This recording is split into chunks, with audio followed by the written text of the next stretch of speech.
Hey everyone, welcome to Honest Healthline. Today we're talking about something that has gained popularity in the past decade, vaping. It's everywhere you look these days. With so many people turning to e-cigarettes, it's crucial to understand the implications. Many people think vaping is a safe alternative to smoking. But is it really? So how did vaping come about? The concept of vaping was first introduced in the 1960s by Herbert Gilbert, but due to the popularity of cigarettes, his invention never caught on. Now fast forward to 2003, when a pharmacist named Han Lick invented the modern e-cigarette after losing his father to lung cancer. Over the years, e-cigarettes starting to gain traction as daily smokers found it a safer and more fun alternative to regular cigarettes. So how do these vapes actually work?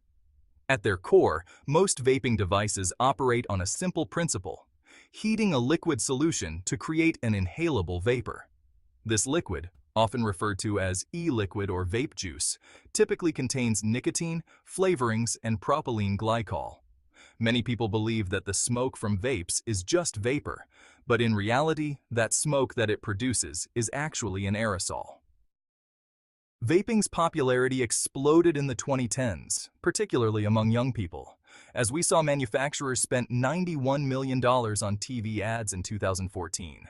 And companies like Juul targeted the youth by buying ads on teen-focused websites like Nickelodeon, Cartoon Network, and 17 Magazine.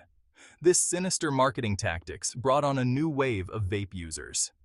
Vaping became cool and trendy, as we even saw celebrities and big influencers using them, along with the wide variety of flavors, from cotton candy to mango.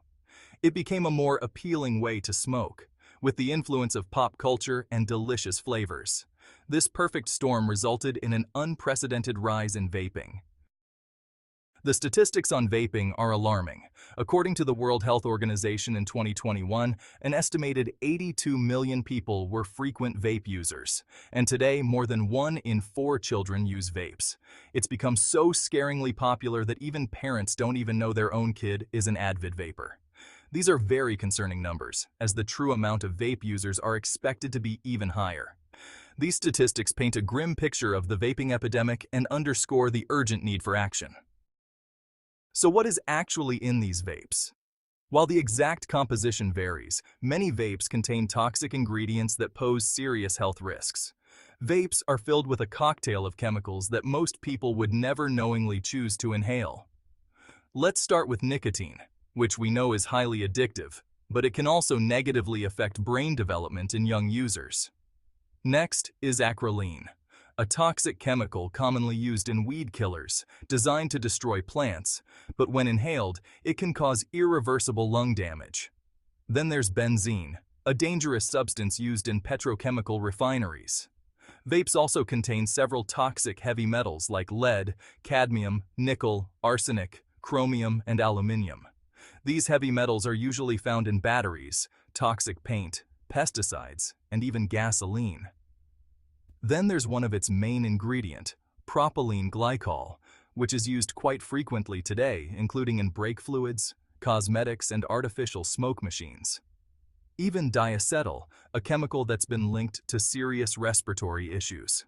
Vapes are also laced with ultrafine particles that penetrate deep into your lungs, increasing the risk of long-term damage. Some chemicals, like acetaldehyde and formaldehyde, are proven carcinogens, meaning they cause cancer. The list goes on. Alpha-pinene, a chemical found in turpentine, toluene, used in paint thinner, glyoxal, a strong disinfectant, and acetonitrile, found in car exhaust. These are chemicals that belong in industrial settings, not your lungs. The real danger is in the unknown. Every puff of a vape could be delivering harmful metals, chemicals, and carcinogens directly into your body, with effects that could be felt for years to come. Vapes may seem like a trendy alternative, but what's really inside is far from harmless. It's a toxic trap disguised in sweet flavors. When we talk about vaping, it's easy to get caught up in the flavors and vapor clouds, but the real story lies in what's happening inside your body. In the short term, many vapers report difficulty breathing, chest pain, and persistent coughing. Some develop serious lung conditions like popcorn lung, a disease that destroys the small airways in the lungs and makes it harder to breathe, leaving many dependent on oxygen tanks or medication just to function. Cases like that of 18-year-old Adam Hergenretter, who was hospitalized with lungs resembling those of a 70-year-old, show the extent of short-term damage vaping can cause. His lungs were so damaged from vaping that doctors said he was lucky to be alive. In the long term, vaping has been linked to a variety of chronic illnesses. We're talking about chronic bronchitis, where the airways are persistently inflamed, causing long-term breathing problems. Studies have also shown increased risks of cardiovascular diseases like heart attacks and strokes due to the chemicals entering your bloodstream. And while lung cancer might sound extreme, it's a very real possibility with the toxic metals and carcinogens vapes contain. Perhaps the scariest part is what we don't yet know. Vaping is still relatively new, and the long-term effects are only beginning to surface. What happens after 10, 20, or 30 years of inhaling these chemicals? We don't fully know.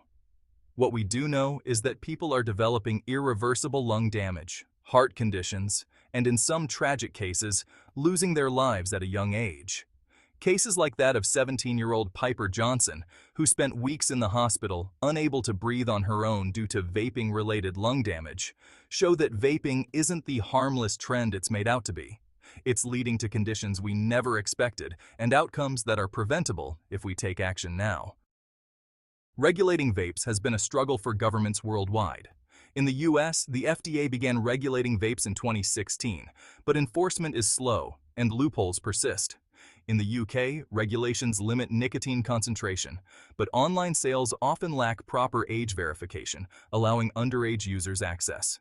While in Australia, it's only legal to buy from a pharmacy, but if you go to a corner store, they are still easily obtainable. They even have a whole menu for their flavors. So, despite bans and regulations, these black markets and online loopholes continue to thrive. These gaps in regulation, both locally and globally, mean that vapes remain accessible, particularly to young users. But there are 33 countries that have enforced stricter regulations by completely banning vapes, such as Singapore, Iran, Thailand, and Turkey, to name a few. So that's more than 80% of the world that still haven't completely banned vapes, and with over 70 countries that have no regulations at all. The evidence is clear. Vaping poses significant health risks and demands a comprehensive policy response. We must prioritize the health of our communities, particularly our youth, by implementing a global ban on vaping. What is the World Health Organization doing about this? Why are they allowing so many loopholes for these vapes to still exist? This proves time again that these organizations don't care for our health. A ban on vaping is not about taking away personal freedoms. It's about protecting public health and our future generations. Thanks for watching. If you found this video helpful, don't forget to like, share, and subscribe for more. On your journey towards honest health, may you discover a life enriched with wellness and prosperity. Keep learning, stay healthy, and remember, let's be honest about health.